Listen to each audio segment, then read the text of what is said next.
எல்லோருக்கும் நமஸ்காரம். மாதா பிதா குரு தெய்வங்கள் திருவடிகளே போற்றி. ஸ்ரீ காஞ்சி மகா பெரிவார் திருவடிகளே போற்றி. அன்பு ஈனும் ஆர்வம் உடைமை அது ஈனும் நண்பென்னும் நாடார் சிறப்பு. அன்பு பிறரிடம் ஆர்வமுடன் பழகும் குணத்தை தரும். அந்த இனிய குணம் நமக்கு பல நண்பர்களை பெற்றுத்தரும். வள்ளுவர் பெருமானின் அறநெறியை பின்பற்றி வாழ்வில் நாம் முன்னேறுவோம். வந்தே மாதரம் அந்த அற்புதமான நமது தேசத்தின் பாடலின் 150வது ஆண்டு விழா இப்போது நாம் கொண்டாடி வருகிறோம். அந்த தேசபக்தி பறைசாற்றும் அந்த பாடலை பற்றி நமது மத்திய உள்துறை அமைச்சர் அமித்ஷா அவர்கள் தினமணியில் ஒரு கட்டுரை வழங்கியுள்ளார்கள். அதை இப்பொழுது நாம் காண்போம். இந்திய திருநாட்டின் வரலாற்றின் நீண்ட நெடிய ஊக்கமளிக்கும் பயணத்தில் பாடல்களும் கலைகளும் இயக்கங்களின் உணர்வாக மாறி மக்களின் உணர்வுகளை செயல்பாடாக மாற்றிய ஏராளமான தருணங்கள் இருந்துள்ளன.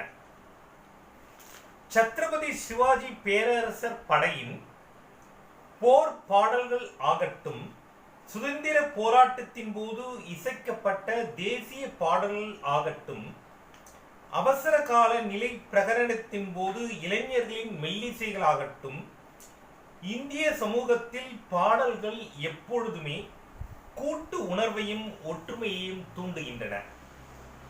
அத்தகைய பாடல்களுள் ஒன்றுதான் இந்தியாவின் தேசிய பாடலான வந்தே மாதரம். இதன் வரலாறு போர்க்களத்தில் தொடங்கவில்லை. மாறாக அறிஞர் பங்கிம் சந்திர சட்டோபாத்யாவின் அமைதியான அதே வேளையில் உறுதியான மனதில் உதித்தது. 1875ஆம் ஆண்டு ஜெகதாத்ரி பூஜையின் போது, அதாவது கார்த்திகை சுக்ல நவமி அல்லது அட்சய நவமி புனித நாளில் அவர் இயற்றிய ஒரு பாடல் தேச விடுதலையின் ஒருமித்த கீதமாக மாறியது.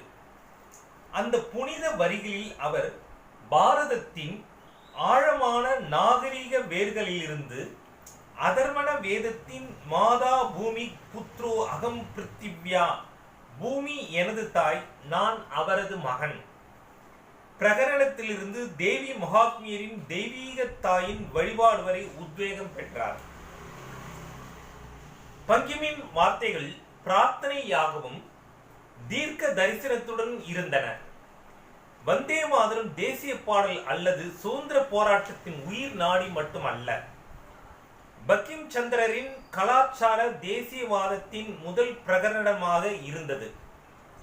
இந்தியா என்பது புவியியல் சார்ந்த பகுதி மட்டுமல்ல என்றும், மாறாக அது புவி கலாச்சார நாகரிகமாகவும் வரைபடத்தில் கோடுகளால் இணைக்கப்பட்டிருப்பதுடன் மட்டுமல்லாமல் கலாச்சாரம், நினைவுகள், தியாகம், வீரம் மற்றும் தாய்மையை பகிர்ந்து கொண்டுள்ளதையும் நமக்கு நினைவூட்டுகிறது. இது வெறும் நிலம் அல்ல, நமது தேசம் வெறும் நிலம் அல்ல, இது ஒரு தீர்த்தம். பக்தியாலும் கடமையாலும் தூய்மைப்படுத்தப்பட்ட புனித மண் தான் நமது தேசம், பாரத பூமி. மகரிஷி அரவிந்தர் கூறியவாறு, இந்தியாவின் நவீன துறவியாக விளங்கிய பங்கிம் தனது வரிகள் மூலம் நாட்டு மக்களின் உணர்வை தட்டி எழுப்பினார். ஆனந்த மடம் என்ற அவரது படைப்பு புதினம் மட்டுமின்றி தூங்கிக் கொண்டிருந்த தேசத்தை அதன் தெய்வீக வலிமையை மீண்டும் கண்டுபிடிக்க தூண்டிய ஒரு மந்திரமாக அந்த பாடல் மாறியது. அந்த புதினத்தில் பங்கிம் அவர்கள் எழுதிய அந்த பாடலானது நமது தேசபக்தியை மேலும் மேலும் ஊட்டி வளர்க்கும் ஒரு தேசிய கீதமாக அந்த பாடல் மாறியது. எனது அனைத்து படைப்புகளும் கங்கையில் தொலைந்து போனாலும் நான் அதை பற்றி கவலைப்பட மாட்டேன். இந்த ஒரு பாடல் காலம் காலமாக நிலைத்திருக்கும். இது ஒரு மகத்தான பாடலாய் இருக்கும் என்பதுடன் கோடிக்கணக்கான மக்களின் இதயங்களிலும் இடம் பிடிக்கும் என்று தனது கடிதம் ஒன்றில் பங்கிம் அவர்கள் எழுதினார்கள்.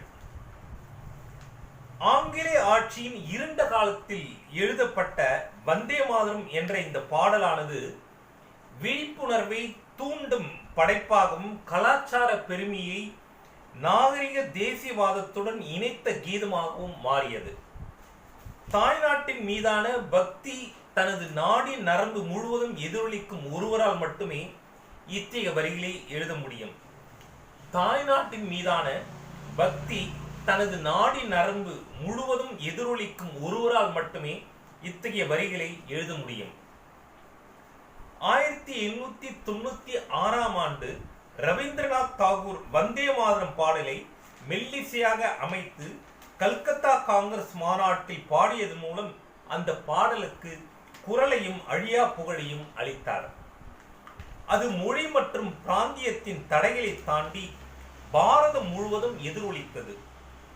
தமிழ்நாட்டில் மகாகவி பாரதியார் இதை தமிழில் பாடினார். பஞ்சாபில் புரட்சியாளர்கள் ஆங்கிலேய ஆட்சியை மீறி இதை பாடினார்கள். 1905ஆம் ஆண்டு வங்க பிரிவினையின் போது மாகாணம் முழுவதும் கிளர்ச்சி வெடித்த பொழுது ஆங்கிலேயர்கள் பொது இடங்களில் வந்தே மாதரம் பாடலை இசைப்பதற்கு தடை விதித்தனர். அவ்வளவு கொடுமைக்காரர்களாக ஆங்கிலேயர்கள் இருந்தார்கள். நாம் எவ்வளவு வேதனைப்பட்டோம் ஆங்கிலேய ஆட்சியின் போது.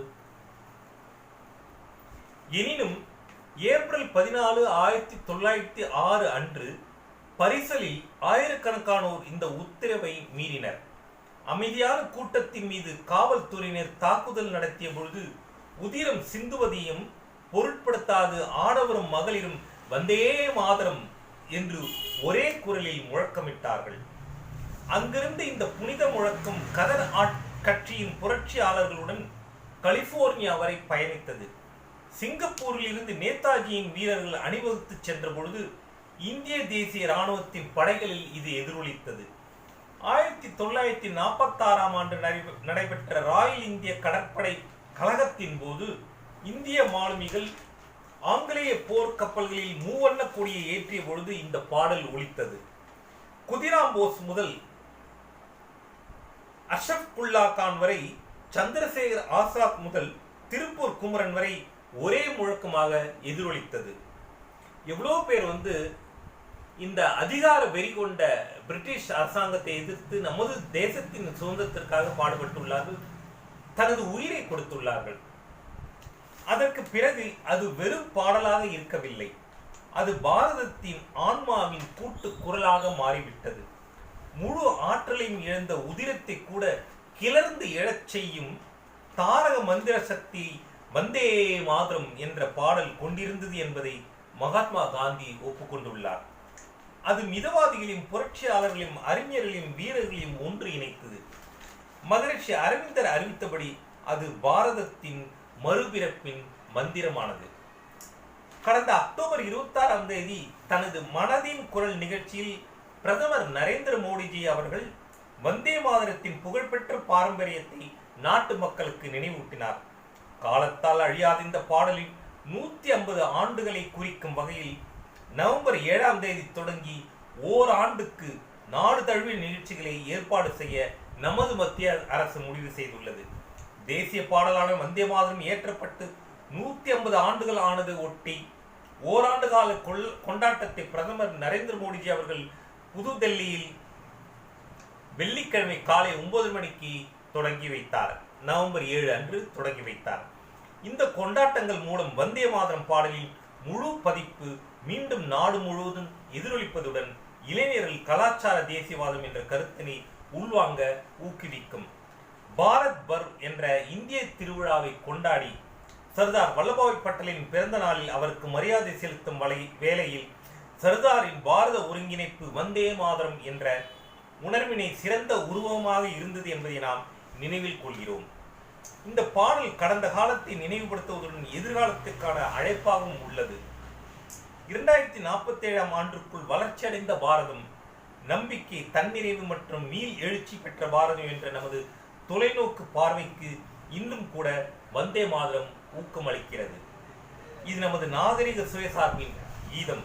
இப்பொழுது அந்த உணர்வினை செயலாக மாற்றுவது நமது பொறுப்பாகும். வந்தே மாதரம் என்பது விடுதலையின் பாடல், தளராத மன உறுதியின் உணர்வு மற்றும் பாரதத்தின் விழிப்புணர்வின் முதல் தாரக மந்திரம். ஒரு தேசத்தின் உணர்விலிருந்து பிறக்கும் வார்த்தைகள் என்றென்றும் அழிவதில்லை. அவை யுகங்கள் மற்றும் தலைமுறைகள் கடந்தும் எதிரொலிக்கின்றன. இந்த புனித மந்திரம் எக்காலத்திற்கும் எதிரொலிப்பதுடன் நமது வரலாறு, கலாச்சாரம், மதிப்புகள் மற்றும் பாரம்பரியங்களை இந்திய தன்மை கண்ணோட்டத்தின் வழியை பார்க்க நினைவூட்டுகிறது. மீண்டும் நமது தேசத்தின் பெருமைகளை அறிந்து கொள்வதற்கு நமது வரலாற்றை நாம் படித்து தெரிந்து கொள்ளும், நமது தேசத்தின் பெருமையை அறிந்து கொள்ளும். ஜெய்ஹிந்த், வந்தே மாதரம், பாரத் மாதா கி ஜெய்.